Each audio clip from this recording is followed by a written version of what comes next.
اعوذ باللہ من الشیطان الرجیم، بسم اللہ الرحمن الرحیم۔ پیارے دوستو،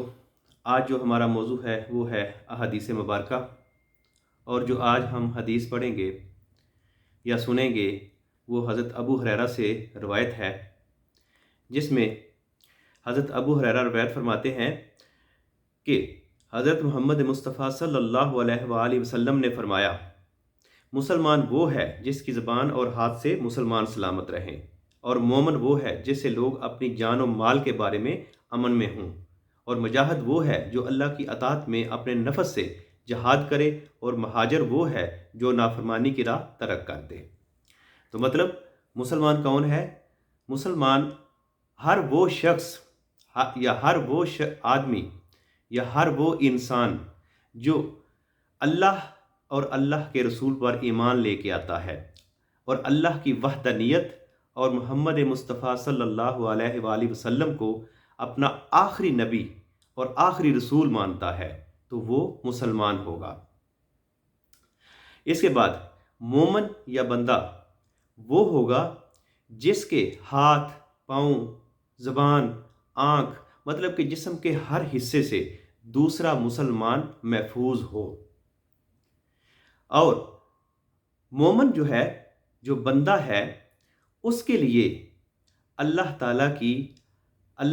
کی شریعت کی، اللہ تعالیٰ کے احکامات کی، اور نبی محمد حضرت محمد مصطفیٰ صلی اللہ علیہ وسلم کی مکمل شریعت پر عمل کرنا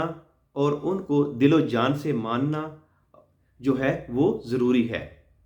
مطلب کہ مسلمان جو ہے وہ صرف وہ ہوگا جو کلمہ پڑھتا ہے اور اللہ کی وحدانیت کو جو ہے تسلیم کرتا ہے، لیکن بندہ یا مومن اس سے بڑھ کر ہے جو کہ اللہ اور اللہ کے رسول کی ہر بات، ہر چیز کو مانتا ہے۔ اس کے بعد مجاہد وہ ہے جو جہاد کرتا ہے، اپنے نفس کے بھی جہاد کرتا ہے، اپنی خواہشات سے بھی جہاد کرتا ہے، اپنی ضروریات سے بھی جہاد کرتا ہے، اور اللہ کے دیے ہوئے چھوٹے سے چھوٹے جو نعمت ہے اس پہ بھی صبر اور شکر ادا کرتا ہے۔ تو وہ جو ہے وہ مسلمان کی جہاد والی قسم ہے۔ اور اس کے بعد ایسے لوگ